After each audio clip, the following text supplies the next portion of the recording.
greetings everyone, and welcome to the 99th session of the online Optom learning series. For today's session, we have a very renowned optometrist and educator, Dr. Krishna Kumar Ramani, and I think he's more famous to be known as Dr. KK, and I think all Indian optometrists know Dr. KK very well.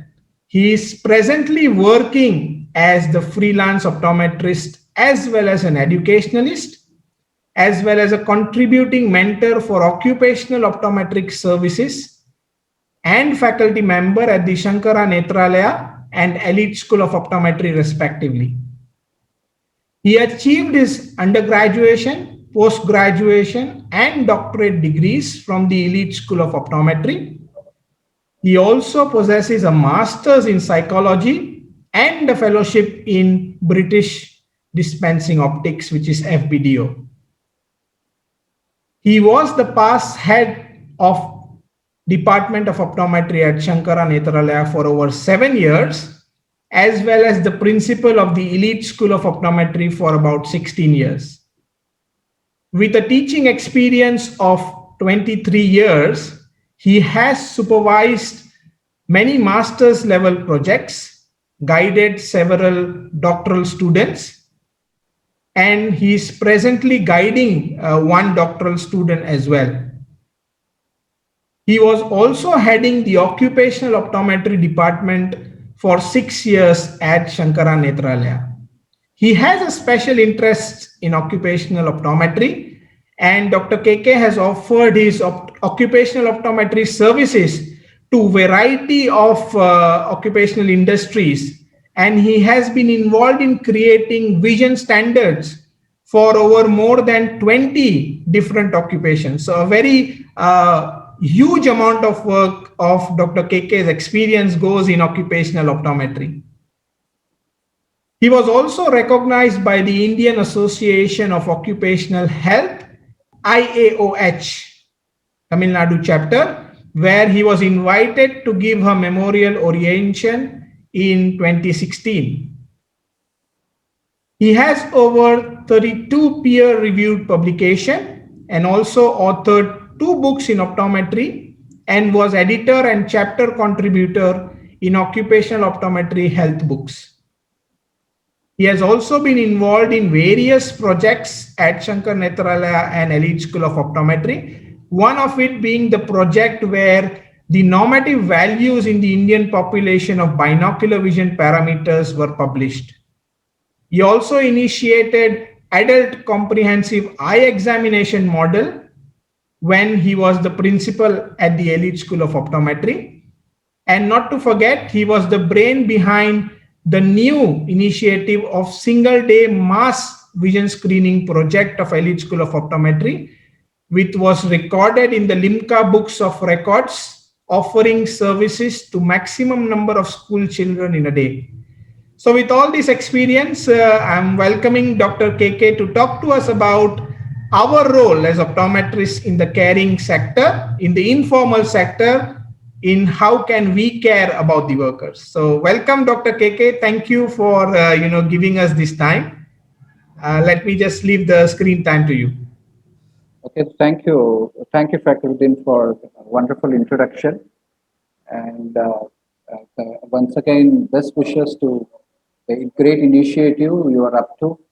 And it's not 99, I think more and more sessions are indeed required, and I understand from many quarters that all these sessions were really useful, right from the students to the practitioners. So that's nice. Thank you for introducing the occupational optometry into this forum, and it's really a privileged moment for me to talk to a group of people who are really interested to see how to pursue and expand their optometry services beyond what we are doing. So one such area is what I strongly feel is carrying the workers in the informal sector. I think we all know as an optometrist, predominantly we practice at our environment of being a tertiary care hospital or a primary or secondary care optical setups. Um, but what percentage of people who are in the informal sector actually we serve? We really look into in Indian context, we hardly come across people with that background, except that when we go and offer the service in an outreach initiative, where we know that we can't do fulfilling job. I think that brings out the important area of care that optometrists should expand themselves at their own doorsteps and see how we can really bring in some change. And my next half an hour of talk will be focusing on why we need to concentrate on this group and what are the steps that we have to do as part of occupational optometrist, and also try to share with some of the experiences I had along with my colleagues when I was working at Shankar Nethralaya. So I dedicate this talk to two of my great gurus, but for them, I don't think I would have really ventured into this area of optometry, something unique.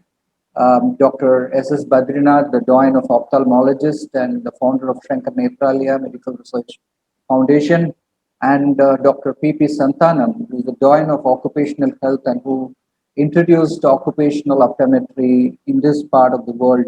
I have to dedicate this talk to those great people.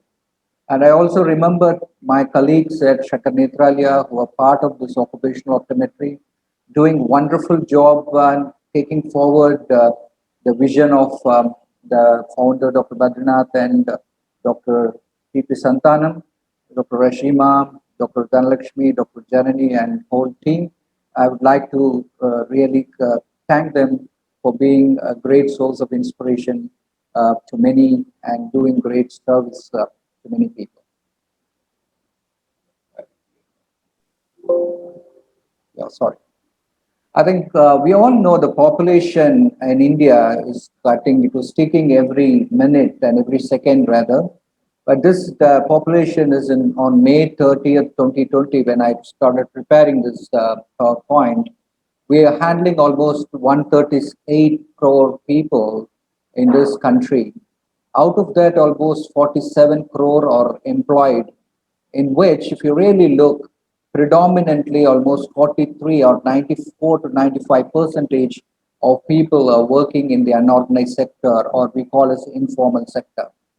For better understanding what is the difference between an organized sector and an informal sector or the unorganized sector, whereas the organized sector, you take example of the big companies where they do have a regular system organized so that the employee will come at a respective time by, say, for example, 9 o'clock and leave by around 5 o'clock. They have this stipulated time of work and they will be having appropriate environment in which they have to work.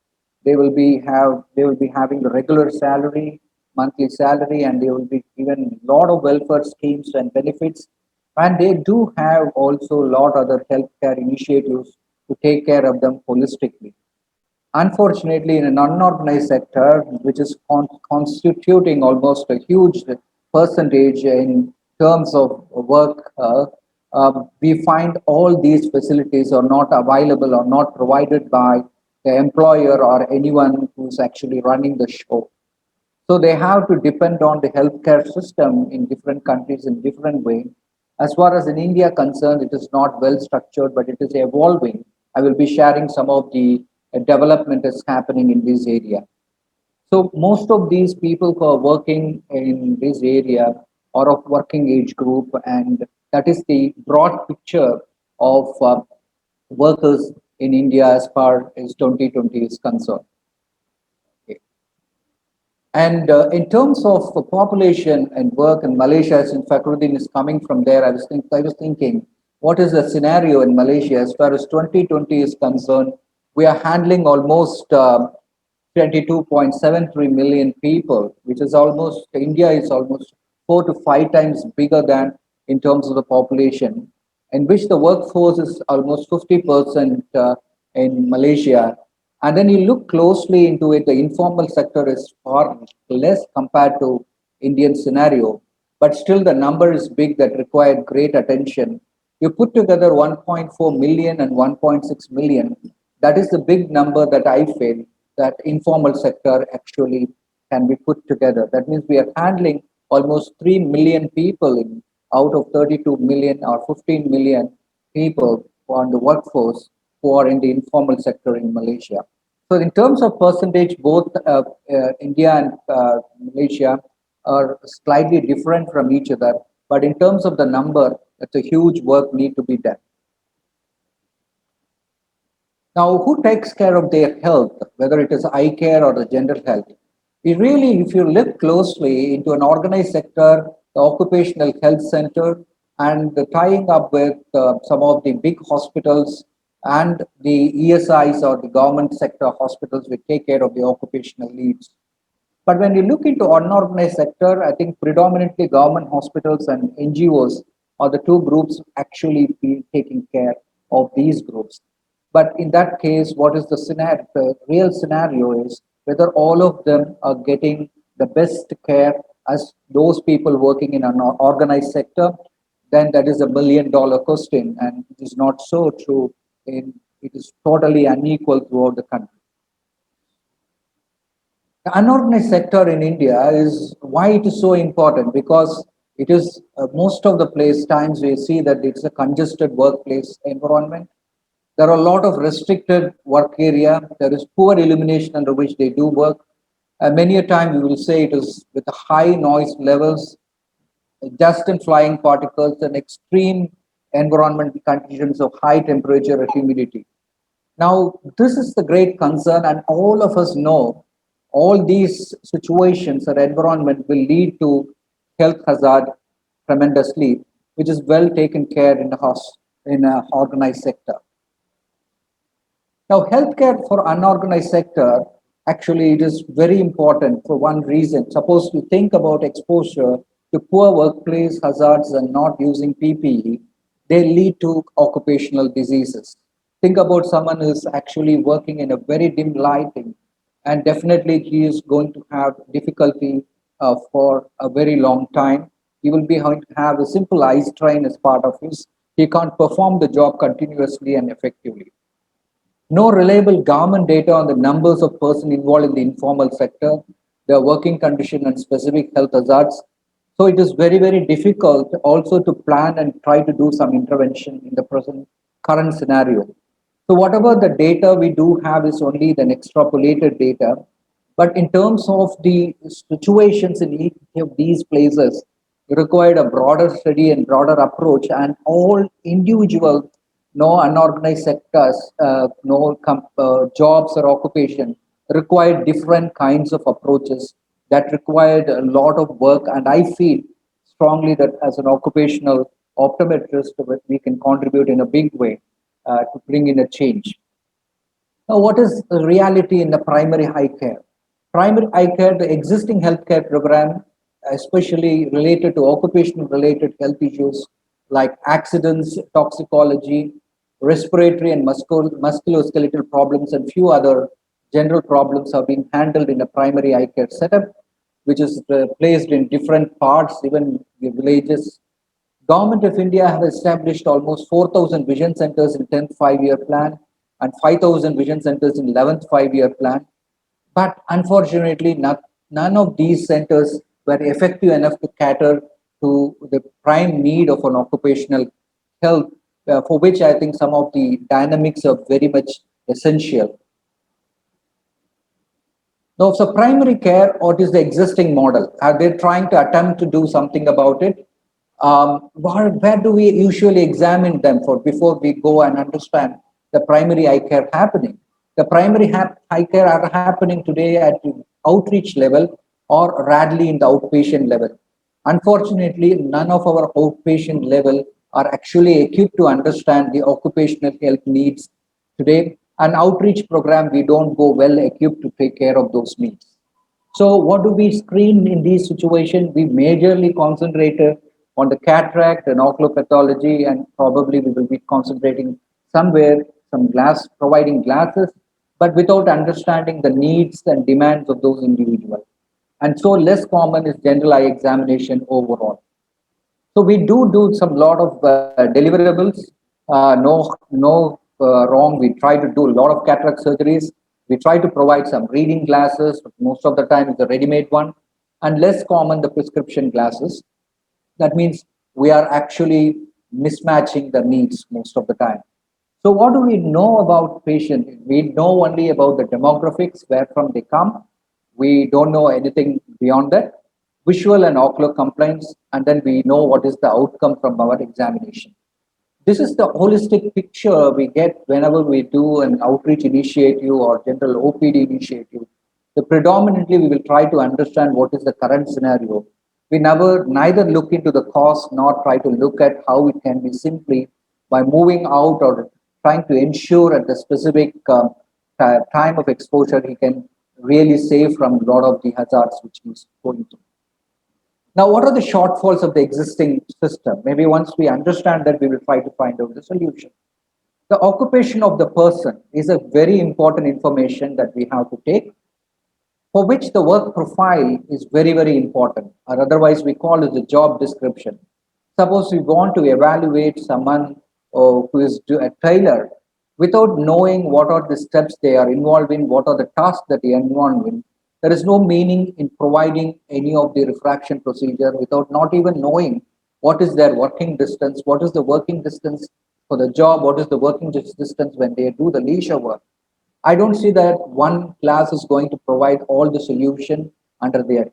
But since we know the predominant time of the life or in a day, the person is working more in his area, and we have to ensure that that area where he actually earns maximum should be provided the appropriate intervention in terms of meeting the visual demand of the individual at work. So the knowledge about the working environment, not only job description is very important under what lighting. If the lighting is not adequate enough, what kind of solutions we can provide in terms of referring to existing national lighting code, and what are the tasks that involve in day-to-day work, and also some basic information where we can convert it into ophthalmic languages parameters and try to see whether we can bring in a change, really meaningful change to enhance its productivity. So, in a nutshell, we know there is a huge need because we're handling a huge number. We also know today's present system is just have a lot of gaps, and we have information about what is the gap which we have today, especially a very small gap easily can be filled by each one of you in your own respective areas. When you serve, next time any of the people, try to ask them what is their occupation and try to see and find out what that occupation means. Either you can talk with the person or you try to cull out some literature and try to understand it. So at least when the patient comes next time, you ensure that you meet their need appropriately. Now, how to overcome the shortfall is a very simple principle that you can follow. Try to understand the occupational visual demand and see that the person's visual ability matches with the visual demand. I think if we know these two important concepts beyond what you do as a comprehensive eye examination, I feel we are doing a huge human service to the group of people who really deserve it. So why it is so important? Because we know most of the time in a day they spend at work. As I told, almost in a 24 hours, we have seen, especially in unorganized sector, they spend beyond 8 hours. It is more than 10 hours sometimes, 12 hours sometimes, with less break or few breaks. And we know that especially for these people, yearning is very, very important. That means they have to ensure they have the maximum productivity so that they can, in a day, they can earn the maximum so that their life and their family life can be really improved. And we also know this productivity can be affected not only by poor vision, but also by age, skill, and experiences. Though we can't do anything about the age, skill, and experiences, but definitely we can try to bring in change in terms of giving appropriate vision correction and appropriate lighting solution. So if simple uncorrected refractive error and simple presbyopia are the two basic things which we can ensure matching with the demand, so therefore we can bring in a huge quality of life improvement and therefore a better yearning for these group of people. There are many reasons why these people don't seek directly despite knowing or need of such intervention. The one fundamental reason is the financials, and they can't afford because of that. And our existing eye care doesn't satisfy all these things, and we require to see from both front, from the front of social perspective, another front from our own knowledge perspective. We can put this thing together and try to bring in a change in their quality of life by simple approach. Now, what is occupational optometry all about? Now, having understood the fundamental reason why we require to uh, work hard towards filling this gap, having understood that what is this gap all about, very simple gap. It is not rocket science that you people say. It's a very simple time. Only thing it's we have to spend more time because we are going to handle a huge number of people. Maybe as a team, many people get involved in this activity as part at least once in a week or once in a month. I feel we can bring in a huge change of quality of life in these group of people. Now, this branch of optometric practice that aims at examination of the vision of the person at work, that match visual demand and the visual ability, and that sets up the vision standards for job and task is nothing but occupational optometry. And if you're going to concentrate predominantly on this, apart from the routine comprehensive evaluation you are involved in, I feel we are going to do a huge, bring in a huge change among this group. Now, what are the roles an optometrist in occupational eye health play? You can just broadly, you can classify depending upon your time, you can try to take it up. If you can take up all three, it is fantastic, or at least you take it one, it will be phenomenal. As a primary health eye consultant, most of you do practice, you try to see by asking a simple question on occupation and try to gain knowledge more and more about occupation. You can try to bring a revolutionary change among those people who are coming to you. The second thing, you can play for an employer in the industry. You can play as a vision consultant. You can create vision standard to them. You can give the recommendation on the battery of tests essential for that specific occupation. We can try to bring what are the some norms, some policies as to what are the procedures that we have to do in a periodic eye examination. What are the ideal tests that they need to do specific for those tests? All these information as a vision consultant you can bring in thing. Of course, you can also advise in terms of safety needs. There are safety consultants usually will be there in the industry. You can add value, especially related to safety eyewear. You can try to bring in some policy. The biggest challenge most of the industry to follow, I don't think it is any different from to India and any other country. Even Malaysia, I understand the complaints safety eyewear was very, very poor in the industrial sector, even in our organized sector. Think about the informal sector, it is going to be even less. So it is very important as an optometrist, you can take up any of this role and try to bring in change in those millions of people. Now, what are the steps that you can adapt? I feel all these steps are very practical and logical. You can convert this into 4 steps, you can convert into 2 steps, irrespective of it. It's only for convenience we have put together a 7-step approach.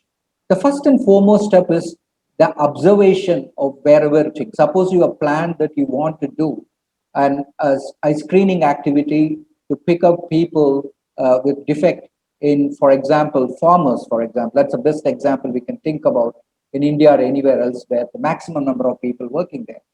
Now, if you go to farming industry, all you have to do is your first step need to go and visit the place, try to have an interaction with those farmers, try to see what are the kind of work they do, try to classify the jobs which are more visually demanding and those visually hazardous. And then based on that, you do something called visual task analysis. I'll just come back to you. It's nothing but most of you are optometrists, you might know. It is more like trying to understand the demand in ophthalmic language, for which you have to do few measurements. For example, what is the smallest size that person works or predominantly works? What is the target distance at which he has to work? That is the working distance of the person. And what is the target? What is the contrast of the target? Whether he required to have both eyes or not, whether he required color vision or not. All these things put together, we call as visual task analysis. the outcome of the visual task analysis to arriving at the what are the visual requirements for the job and what are the battery of tests essential for those occupations. So once you arrive at the battery of tests, then in addition to that, do the comprehensive eye checkup and with the aim to match the visual demand, which you picked up from visual task analysis and observation, matching with the visual ability of the worker at that task. In addition to that, because there is a biggest challenge which of the injury among these industry people, still the flying particle injury is so common in most of the industries. It is pertinent and very important as an optometrist. You try to do the training and educating the employers, the union leaders, employees, and all the on various vision care tips, eye safety initiative, what are the perfect personal protective equipment, why it is being used, if you don't use, what are the consequences, all these things need to be educated. Either you can do it's a mass for a group of people, or you can do when you do counsel at the end of the eye examination. And lastly, report all these things input after getting input from the employee to the employer so that it make use for very positive and productive manner so that it creates the environmental informations. For example, one of the industries we were recommending them where we should place the eye wash. It should not be kept very far up. After all, the person is working in a sulfuric acid containers where they tanks where they have to dip some of these objects. And if something fell into the eyes, he should access to the eye wash immediately, and you have to ensure that eye wash is no working condition all the time because accidents happen once in a while. We don't know when, but irrespective of it, you should ensure it is in a working state. You should ensure that it is very closer distance so that people can access immediately and have that attention. And next is a regular follow-up. This is very, very important. Spectacle referral compliance are very, very critical. It's not only adequate when you recommend them, we have to ensure that they go and if they have any difficulty, see how they can be helped. Now, this is a simple chart on visual task analysis. Broadly, we can try to look at one group is more on working distance, size of the details, head movements, mind, working position, and so on. And the second group is try to understand how much amount of visual acuity is required, whether contrast sensitivity is required, stereopsis is required, or rather binocular function is very important. Visual field is important for the job, and last component is more of the environmental information. These are the aspects we can collect whenever you go as the observation and the visual task analysis. In some places, we can add few more depending upon the industry. In some places, we can remove some of these parameters. But this Grundy parameter is the basic guideline. We found it very useful. There are different methods are there, but we feel it is more easier when we adapt in our setup. So size and working distance, we can classify it for simplicity, or you can give the absolute value in scale using the scale and then try to convert that into visual angle. Now, really, if you look, extremely small target size, we'll try to look at, for example, a watch repairer, he works with a very fine target. He works at very closer distance. Think about a barber. They work with a relatively bigger size. They have the intermediate working distance. And take a tea pluckers, larger target size, they have the intermediate working distance. So you can classify most of the jobs based on the working distance and the size of the target they use accordingly. And then you know which will be more demanding. There are two ways of understanding the demand. One, the size of the target and the working distance. The other thing is, if same size of the target can be big, but he has to concentrate on that one distance, closer distance for very longer time, then again the accommodative and virgin demands are high. So you should know it is not only sensory aspect, but also motor aspects we have to take into consider whenever you try to look at this size and the working distance. The next aspect is working posture, especially head movements, main working position and direction of gaze. That will give you a clue as to what kind of design glasses will be more appropriate, whether there come some of the musculoskeletal problems is associated with the posture. So when we worked with the Goldsmith, we in Indian scenario, people tend to work sitting on the floor on a desk and with a less lighting, but they have to bend so much to look at the fine aspect, fine works they have to do. They have to go very closer, so the working distance will very close. But without any devices, they tend to work with a poor lighting, and we know any of those musculoskeletal problem associated with that is, and all we have to recommend them, apart from giving the appropriate correction at the appropriate working distance, we have to ensure them they have a proper posture. You can also suggest beyond, why not you think of having a chair and a table to work.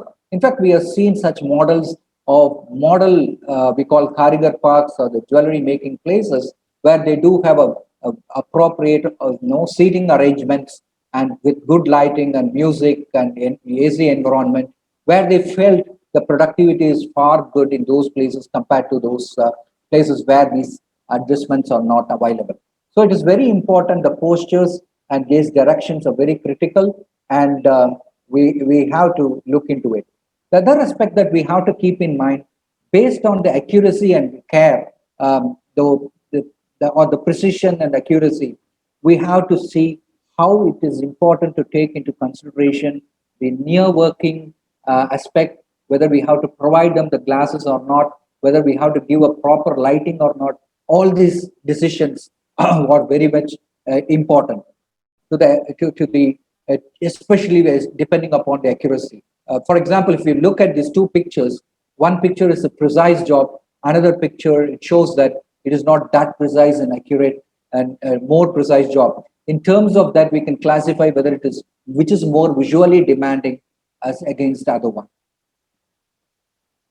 So the look for workplace hazards. So far we were looking into the visual demand, and the second aspect that we have to look at is in terms of hazards. Now look at all these pictures. All these pictures, each one has got its own thing. For example, the welder or the person who is in the field is exposed to various radiation, maybe UV, IR radiation. We look at the second picture where the person is working in the construction field, another is doing a sculpting job, the stone. You know that they are exposed to flying particles. The third one, exposure to biological and the vegetative matter and pesticides. Now, all these has got different kinds of hazards, and we know the solutions are very simple, but unfortunately, we know people don't care about it, and it becomes our responsibility to see to bring in these behavioral changes by keep telling them the importance of it. The next aspect to this whole story is in terms of workplace lighting. The moderate to low light and daylight, this has got a huge extreme thing.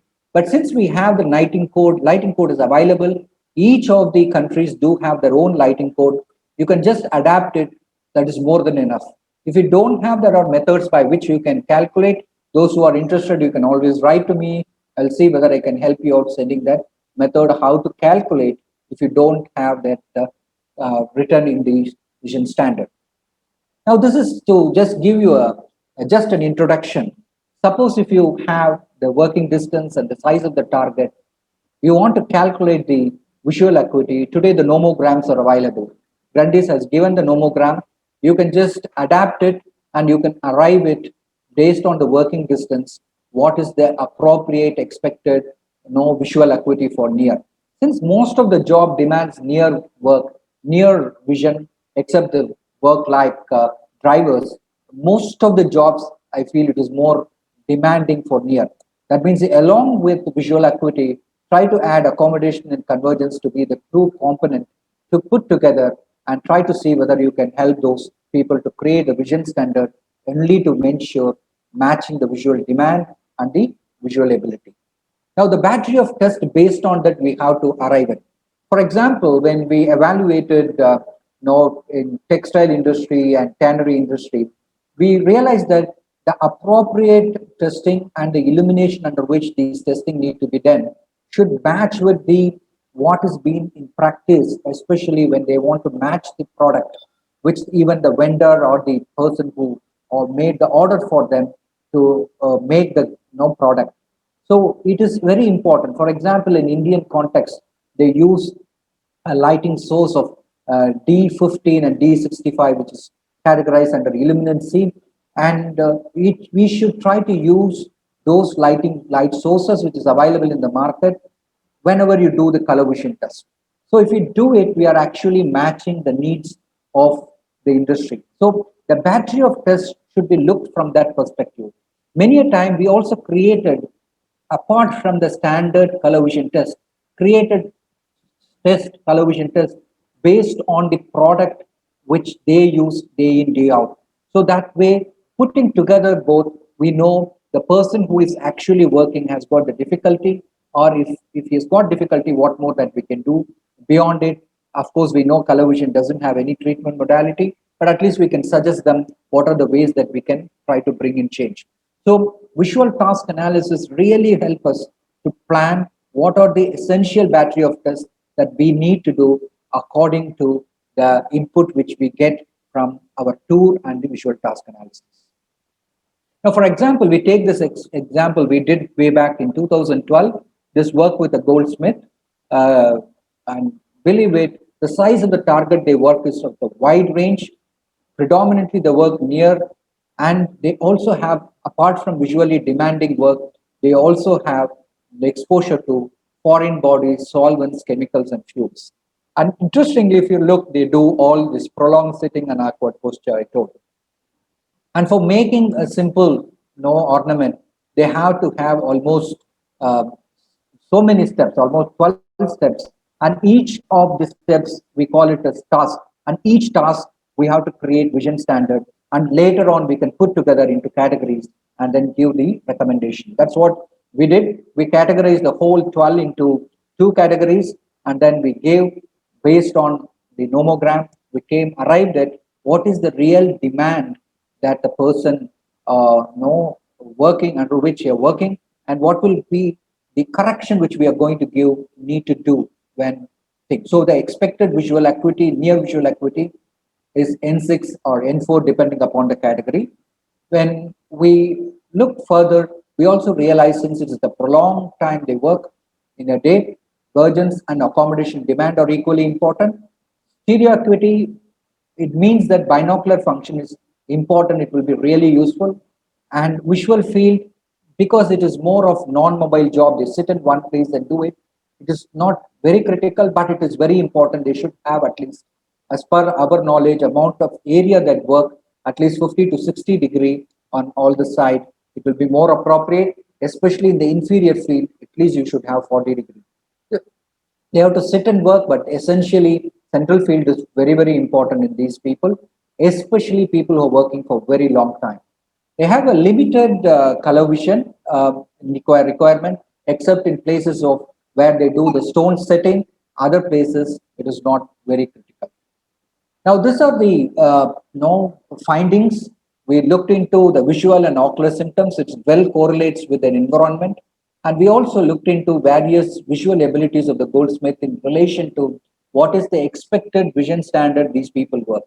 So really look at visual acuity, convergence, and accommodation or deviated. So we know where to work on these group of people, and all those things are essential parameters that these people should have a normal so that they can perform well.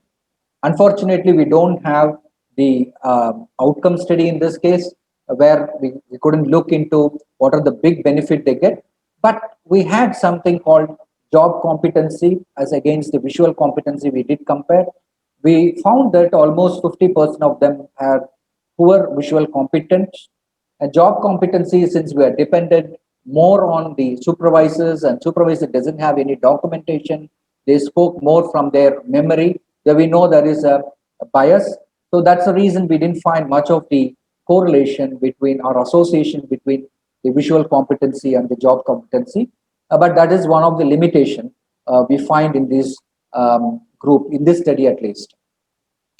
Now, there are many factors apart from visual function we should keep in mind. When we say the vision standard are essentially will serve people who have been recruited for the first time. But if when you consider for an experienced person, you should remember their high intelligence and their experience often have the counterbalance, the handicaps which arise from the poor visual acuity.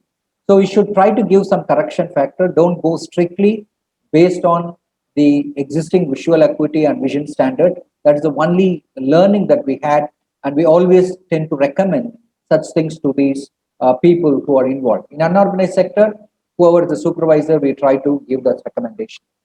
This is the second one on automobile mechanics.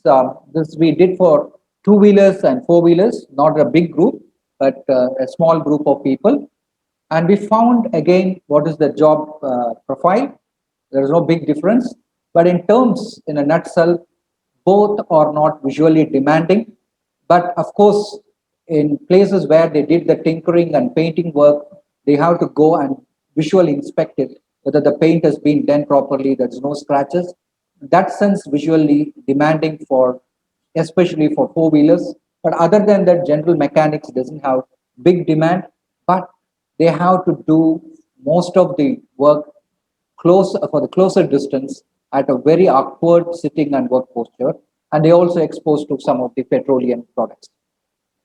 So this is the simple visual task analysis input, and I'm not going to get into the detail, but that the crux is when we looked into the demand, it is not much, but in terms of hazard and the long duration of near work, it says that there needs for accommodation and emergency. But when you look at the picture, predominantly two-wheeler people in this case, we found that they have more near vision difficulty. Probably they didn't go for eye examination despite they are in the presbyopic age. But a four-wheeler people had nearly only 14%. But I'm talking with very few numbers. The sample size is not big, so that I can't extrapolate this one.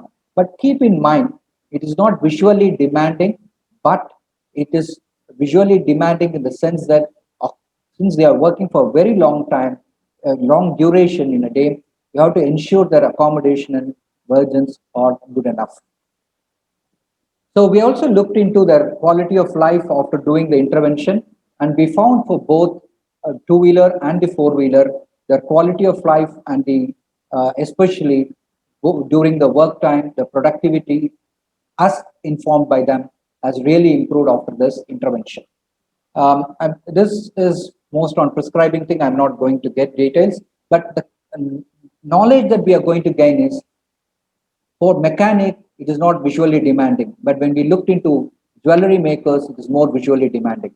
The third group, which is the salt pan workers, they make salt from the traditional way.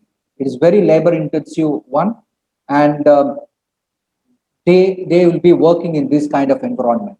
What is so unique? You look at everywhere it is white and it is going to be sunlight, and you know what is going to happen. There will be huge amount of reflection, and hardly I say anyone is wearing any protective gear in these groups. So they are exposed to reflection from salt brine, chronic exposure to UV rays, salt dust, and they're not using any PPE. And ocular morbidity in the literatures have clearly shown cataract, pterygium, and pinguicula. In our group of 98 people, we found that majority of them, almost 80% of them, were complained about glare, poor vision, and we found that many of them had lenticular changes, and 35% of them had pinguicula, and 19% have pterygium. What we did is simple intervention. We told them about the photochromic coat lenses, not coating, photochromic lenses with correction and with plano depending upon the people. And then we told that how it should be utilized and how it is going to really help them at least to take care of the glare. For other people who had cataract, naturally we have to refer them to cataract surgery. The discomfort glare has really improved in these people. The spectacle complaints were reported to be around 50% in this group, and it improved from 48 when we met in second month, and when we went again for the second consecutive time in the fourth month, we found that it has really improved to 74%. Still, it is not 100%. For people who didn't wear it even during work, they gave various reasons, but we know that it is really helping. That's why 74% of them were using during the work, and definitely it has helped them. So finally, the take-home message, please understand, know and understand the work-related task and hazard, then ensure that match the visual demand and the visual ability of the individual. A simple aspect of providing them the correction of presbyopia has brought in a revolutionary change among the by increasing the productivity among this informal sector. ensure for screening for other ocular morbidities, make sure that referral compliance can be enhanced, and prescribe safety eyewear more from the preventive perspective and educate them time and again to see that is a huge change. And so, with this, I would like to conclude and once again thank all the audience as well as Fakhruddin for making this possible. Thank you very much, and I'm open for any questions. Thank you so much, KK sir. I think really enlightening talk because we do see patients. I mean, I normally think this way because we do see patients. It's just that by adding important questions about their occupation can be very useful in coming out to good conclusions. That's really important. Just one thought here, sir. If we do understand our role as primary eye care practitioners, as well as we play a very important role as a consultant when it comes to counseling our patients. So do you think we should go some extra step ahead in terms of any tips while we counsel our patients? Should we be adding occupational related, for example, tell them to wear PPEs or suggest them PPEs? Do you think that is what is missing and we should be doing that?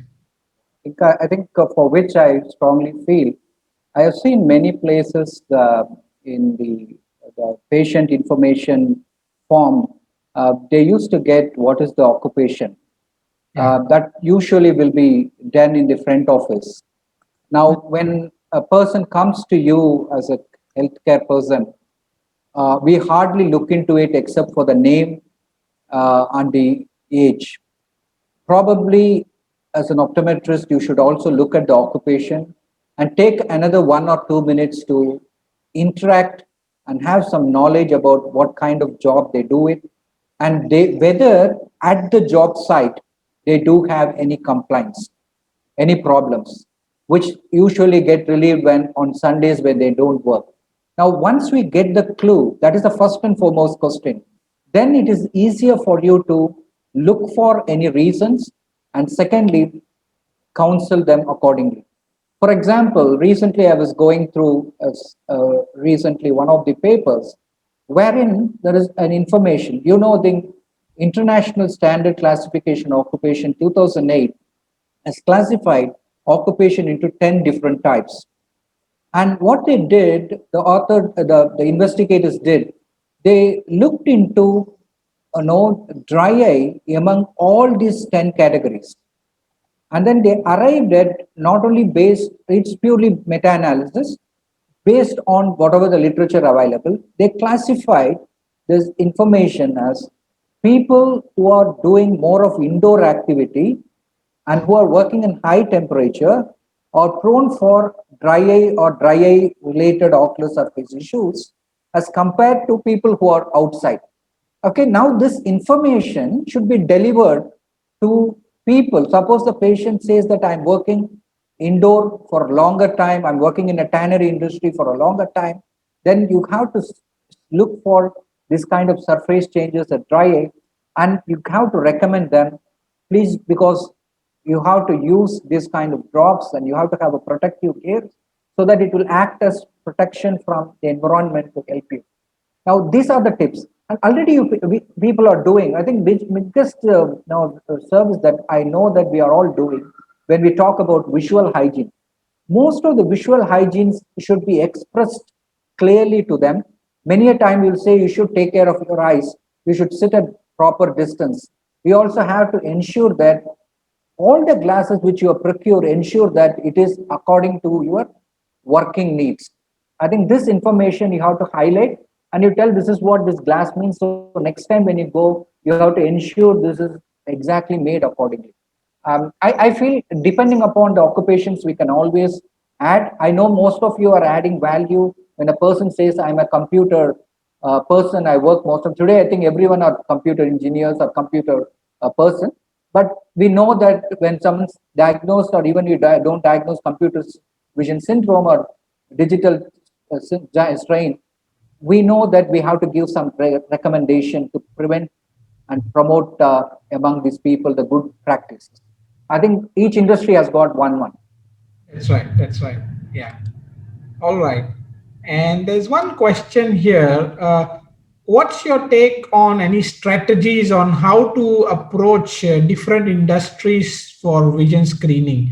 Any guidance or any key points you would like to highlight here? Yeah, I think this is no doubt it is a tougher one. The best way is uh, Samrat, you are working in one of the big hospitals, and usually hospitals will have so many industrial friends, and those are the people first to target with, and you have to go and talk with them. Generally it is we have to go and talk with the HR people to explain to them about what we are going to offer to the employee, and how the employer as such or the industry as such is going to benefit. And you also, if you have some of the experiences before, you can also show them some data. Otherwise you can tell them about the literatures available, how it transformed their life. Now this is what we used to do and still doing. And if we approach around 50 industry, we will be getting response from around 10 or 12. That is the strike rate. It all depends upon the individual who is taking it forward and thing. But I feel you for doing among the unorganized sector, it is totally a different game. It doesn't require industry. In fact, when you go and talk with industry, you can have a arrangement such a way that I will take care of your I know health of your employees in organized sector in your thing, and can you support us our initiative towards unorganized sector? In fact, we that is a better model too, so that there will be a mutual benefit. You can run the show the best way. If it doesn't work, at least there are many NGOs are putting a lot of initiative. You should know which are the NGOs I will be interested. For example, today I was reading one of the newsletter from one of the big association, where they mentioned that they tied up with one of the NGOs, and they're offering services for truck drivers. So you can always learn those things from them and try to offer. Since the talk is on informal sector, I feel informal sector is easier to do. All you require good funding and CSR industries are really looking for right people, credible people, the right project. You have to approach them. They will definitely say yes. I don't think. Organized sector, you have to take time. That's right. And any tips on how to motivate industry people to take care about occupational hazards? Again, this is Okay. about. I feel this is I think we alone can't do it.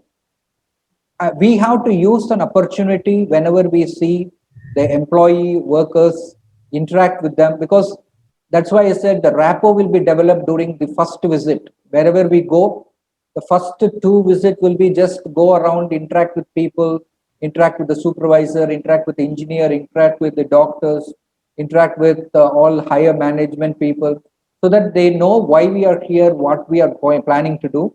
And once they are convinced about it, it is easier for us to give them a lot of tips. And most of the time we give tips such a way it is easily practically acceptable, easier to perform to start with, then it is easily built upon. But you can give the stronger recommendation to the industry, especially safety officers are there in most of the industry who takes care of these initiatives.